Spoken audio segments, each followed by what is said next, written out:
Ma'am what I want to say is, मुझे पूरा समय मिला सबकी बातें सुनने का, और ख़ास करके कुछ सांसदों का जहां कह रहे थे मनरेगा की डिमांड आधी हो चुकी है, अनएम्प्लॉयमेंट के आंकड़े आधे हो चुके हैं।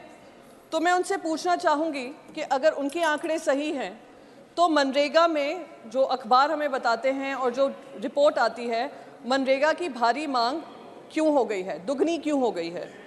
साथ ही साथ रूरल मिनिस्ट्री की मांग है, 60,000 करोड़ का बजट था मनरेगा का, इस वाले आने वाले बजट की उनकी मांग है कि 1.1 लाख करोड़ मनरेगा को बजट एलोकेट करना चाहिए। ये किस वजह से हो रहा है अगर मनरेगा की डिमांड आधी हो गई है तो। दूसरी बात मेरे समझ में नहीं आई, जब एक माननीय सांसद कह रहे थे, जिनकी आदत है टू डिफेंड द इंडिफेंसिबल, कि अनएम्प्लॉयमेंट और इन्फ्लेशन से जनता को किसी तरीके का फ़र्क नहीं पड़ रहा है, इसलिए उनको चुनाव में भारी बहुमत मिल रहा है। तो अगर उनको किसी तरीके का दुख नहीं है इन्फ्लेशन महंगाई को लेकर, या अनएम्प्लॉयमेंट आधा हो गया है, तो मैं पूछना चाहूँगी 80 करोड़ देश की जनता को जो राशन मिल रहा है वो किस वजह से मिल रहा है।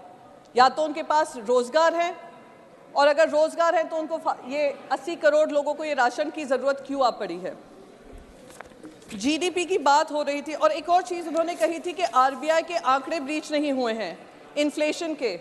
मैं उनको याद दिला दूं, जैन 2023 में 6.52% इन्फ्लेशन था, फेब 2023 में 6.44% था, जैन 2022 में 6.01% था, फेब 2022 में 6.07% था, मार्च 2022 में 6.95% था, और अप्रैल में 7.79% था।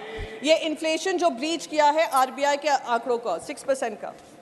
बार बार जीडीपी की बात हो रही है, मैं जीडीपी से ज़्यादा मैं पर कैपिटा इनकम में ध्यान देना चाहूँगी। एक माननीय सांसद ने कहा कि मैं अगल बगल की राज्यों की देशों की बात नहीं करना चाहूँगा, मैं अमेरिका, यूरोपियन यूनियन से हमारे देश की कंपैरिजन करना चाहूँगा। तो मैं उनसे रिक्वेस्ट करूँगी कि पर कैपिटा इनकम उन देशों के कंपैरिजन में इंडिया के पर कैपिटा इनकम पर ध्यान दें। यूएसए है पर एनम इनकम 2022 के आंकड़े मैम 63,41,117, चाइना 10,51,610, इंडिया कहाँ पे है 1,98,287। पिछले 2014 से जो पर कैपिटा इनकम देश के देशवासियों की बढ़ी है वो करीब 35% बढ़ी है। मैं उनसे ये क्रेडिट छीनना नहीं चाहूँगी, पर जो उनकी महंगाई बढ़ी है वो 123% बढ़ी है। तो आमदनी चवन्नी खर्चा रुपया जो कहा जाता था वो आज इन्होंने पूरा कर दिया है। अगर आप कहेंगे कि मैं दाल चावल सबका दाम भी दूं कितना बड़ा है, तो वो जिस आंकड़ों पे पर कैपिटा इनकम बढ़ा है उससे ज़्यादा ही बढ़ा है। मैं 2 मिनट लूँगी, बस 1 मिनट और। आप भी महिला, मैं भी महिला, पहली बार।